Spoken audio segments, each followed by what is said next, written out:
वित्तीय लेखांकन के अंतर्गत साझेदारी लेखे में हमारा आज का टॉपिक है गारंटी वाली साझेदारी। गारंटी वाली साझेदारी कहते किसे हैं? जब वर्तमान में स्थापित किसी फर्म के द्वारा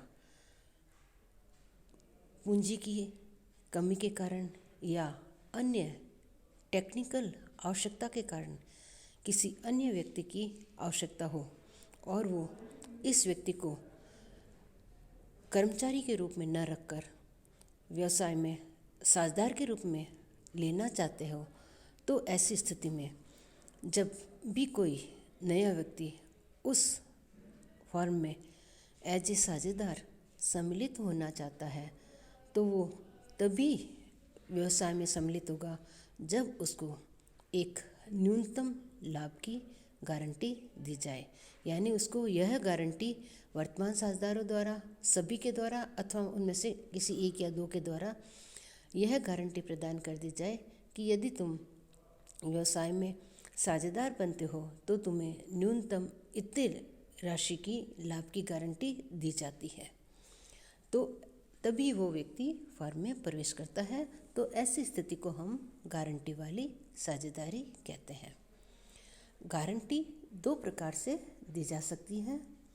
पहली, फर्म के द्वारा न्यूनतम लाभ की गारंटी देना, यानी जब सभी साझेदारों द्वारा सम्मिलित रूप से नए प्रवेश करने वाले साझेदार को यह आश्वासन दिया जाता है कि तुम्हें न्यूनतम इतना लाभ अवश्य रूप से प्राप्त होगा, तो ऐसी स्थिति को हम फर्म द्वारा न्यूनतम लाभ की गारंटी कहते हैं। यदि उस नए साझेदार के लाभों में हिस्सा गारंटी की राशि से कम प्राप्त हुआ है, तो कमी की राशि सभी साझेदारों द्वारा वहन की जाएगी। यानी ऐसी स्थिति में सबसे पहले गारंटी प्राप्त साझेदार को उसके गारंटी की राशि के बराबर का लाभ पहले वितरित कर दिया जाता है। यदि उसके लाभों में हिस्सा जिस अनुपात में वो प्रवेश कर रहा है, वो राशि उसकी गारंटी की राशि से अधिक लाभ प्राप्त कर रहा है, तब तो अधिक ही दिया जाएगा। यदि उसे गारंटी की राशि से कम लाभ प्राप्त हो रहा है, तो सबसे पहले इस गारंटी प्राप्त साझेदार को उसकी गारंटी वाली राशि दे दी जाएगी और जो रिमेनिंग प्रॉफिट रहेगा वो शेष साझेदारों में उनके लाभ विभाजन अनुपात में वितरित कर दिया जाएगा। तो ऐसी स्थिति को हम फर्म द्वारा न्यूनतम लाभ की गारंटी कहते हैं। दूसरी परिस्थिति हो सकती है हमारी फर्म के साझेदारों द्वारा गारंटी प्रदान करना, यानी फर्म के सभी साझेदारों द्वारा नए साझेदार को गारंटी प्रदान न करके किसी एक या दो साझेदार द्वारा आने वाले साझेदार को यह गारंटी प्रदान की जाती है कि तुम्हें न्यूनतम इतना लाभ अवश्य मिलेगा। यानी उसके न्यूनतम लाभ का आश्वासन दिया जाता है और भविष्य में या लेखांकन वर्ष की समाप्ति पर जब उसे जितने लाभ का आश्वासन दिया जाता है वो उतना उससे पूरा नहीं मिलता है, तो कमी की राशि जिस साझेदार ने या एक या दो साझेदारों ने उसको गारंटी प्रदान किया है या आश्वासन दिया है, उनके लाभों से उसकी भरपाई की जाएगी, यानी समायोजित किया जाएगा। जिन साझेदारों ने कोई गारंटी नहीं दी है उन्हें किसी भी प्रकार के लाभों की हानि नहीं होगी। तो इसे हम कहते हैं फर्म के साझेदार द्वारा गारंटी प्रदान करना। इसको हम एक उदाहरण के द्वारा हल करके देखते हैं। उदाहरण है हमारा x और y 2:1 के अनुपात में लाभ हानि का विभाजन करते हुए साझी थे। 1 अप्रैल 2018 को उन्होंने z को लाभों में 3/10 का हिस्सा देते हुए साझेदारी में प्रवेश दिया। साथ ही उसे 10,000 रुपये के लाभ की गारंटी भी दी गई। x तथा y शेष लाभ हानि पूर्वानुसार लाभ हानि का विभाजन जारी रखेंगे। वर्ष 2018-19 के लिए फर्म का लाभ 26,800 रुपये था। साझियों के मध्य लाभ का बंटवारा दिखाना है। यदि ये गारंटी केवल एक्स द्वारा दी जाती तो इसमें क्या अंतर पड़ता। तो इस क्वेश्चन में हमें दोनों ही परिस्थितियों से लाभों का बंटवारा किस प्रकार किया जाएगा यह देखना है। तो पहली वाली परिस्थिति है जब फर्म के द्वारा गारंटी प्रदान की जाए। तो हम देखते हैं कि जब फर्म गारंटी प्रदान करते हैं तो लाभों का बंटवारा किस प्रकार किया जाएगा। तो सबसे पहले हम profit and loss appropriation account बनाते हैं और उसमें सबसे पहले जो वर्ष का लाभ है वो ट्रांसफ़र किया जाता है। तो by profit for the year 2018-19 26,800 रुपये। अब हम देखते हैं चूँकि ये गारंटी की परिस्थिति है और कोई इसमें वेतन बोनस कमीशन से संबंधित किसी प्रकार का समायोजन है नहीं, सिर्फ लाभों का वितरण दिखाना है।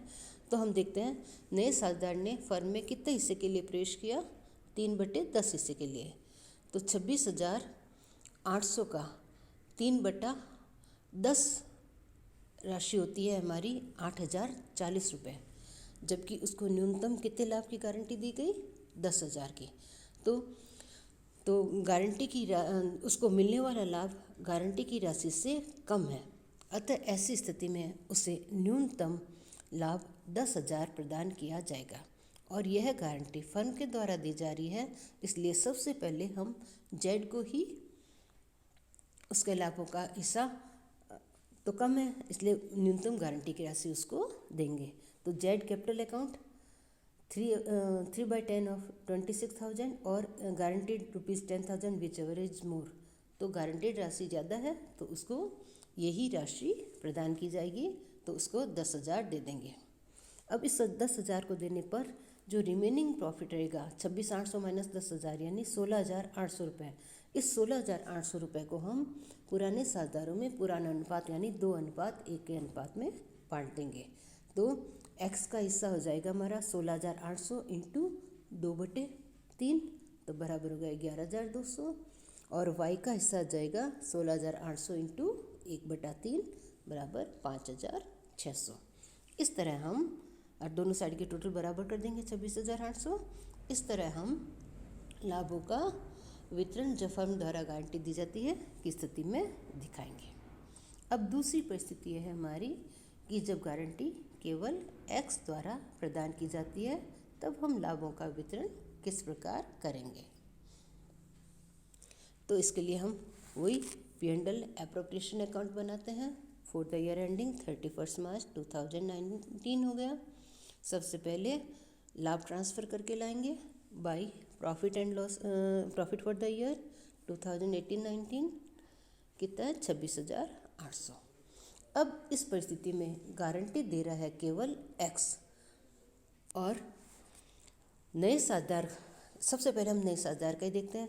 नए साझेदार की लाभों में हिस्सा कितना हो रहा है 3/10 यानी 26,800 का 3/10 कितना हो रहा है 8,040। तो जो लाभ में उसका हिस्सा है वो हिस्सा एक बार उसको फर्म के द्वारा दे दिया जाएगा। अब एक्स ने उसको गारंटी प्रदान की है कितनी, मिनिमम 10,000 रुपये लाभ की राशि की। तो अब जो 10,000 उसको 10,000 रुपये मिलने चाहिए और वास्तव में उसको मिल कितने रहे 8,040 रुपये। तो जो अंतर की राशि है हमारी कितनी 1,960 रुपये, यानी जो कमी की राशि है कितना कम लाभ मिल रहा है 1,960। इस कमी की राशि की भरपाई एक्स के लाभों में से की जाएगी। तो इसमें आ जाएगा एड ट्रांसफर फ्रॉम एक्स, तो कितना 1,960 रुपये और टोटल उसको 10,000 करके अमाउंट जो गारंटी वाली राशि है वो प्रदान कर दी जाएगी, वो हो जाएगा 10,000। अब दूसरा हम देखते हैं एक्स का हिस्सा देखते हैं। अब इसमें एक्स का हिस्सा देखने के लिए हमें नया लाभ विभाजन अनुपात निकालना पड़ेगा। तो नया लाभ विभाजन या तो चाहे इसको हम ऐसे कर सकते हैं 26,800 माइनस 8,040 करके रिमेनिंग प्रॉफिट हुआ उसको 2:1 में बांट सकते हैं, या हम नया लाभ विभाजन अनुपात निकाल सकते हैं। नया लाभ विभाजन अनुपात कैसे निकालेंगे, आने वाले साझेदार को हम कितना हिस्सा दे रहे हैं 3/10, तो रिमेनिंग कितना रहा हमारा फर्म का रिमेनिंग हिस्सा रहा 7/10। इस 7/10 को एक्स और वाई दो एक अनुपात में बांट देंगे। तो एक्स का नया हिस्सा होगा 7/10 का 7/10 का 2/3 यानी 14/30, और वाई का हिस्सा होगा 7/10 का 1/3 यानी 7/30। तो एक्स का हिस्सा हो जाएगा हमारा 26,800 इंटू 14/30। तो ये आ रहा है हमारा 12,506.67 रुपये। इसमें से हमने जो जेड को गारंटी दी थी, जो अमाउंट ट्रांसफ़र किया था, वो लेस कर देंगे। तो लेस ट्रांसफ़र टू जेड 1,960। तो उसका इसी में लाभ आएगा हमारा 10,546.67 रुपये। ये हो गया एक्स का लाभ। अब वाई ने तो किसी प्रकार की कोई गारंटी दी ही नहीं, तो वाई का हिस्सा कितना आ जाएगा 26,800 इंटू 7/10। तो 7/30 आएगा। यहाँ 7/3 गलत है, 7/30 होगा। से लघुत्तम सब का बराबर आएगा तो 7/30 होगा। तो 7/30 इसका होगा हमारा 26,800 का 7/30 हो जाएगा 6,253.32। तो इस तरह वाई का ये लाभ में हिस्सा हो जाएगा।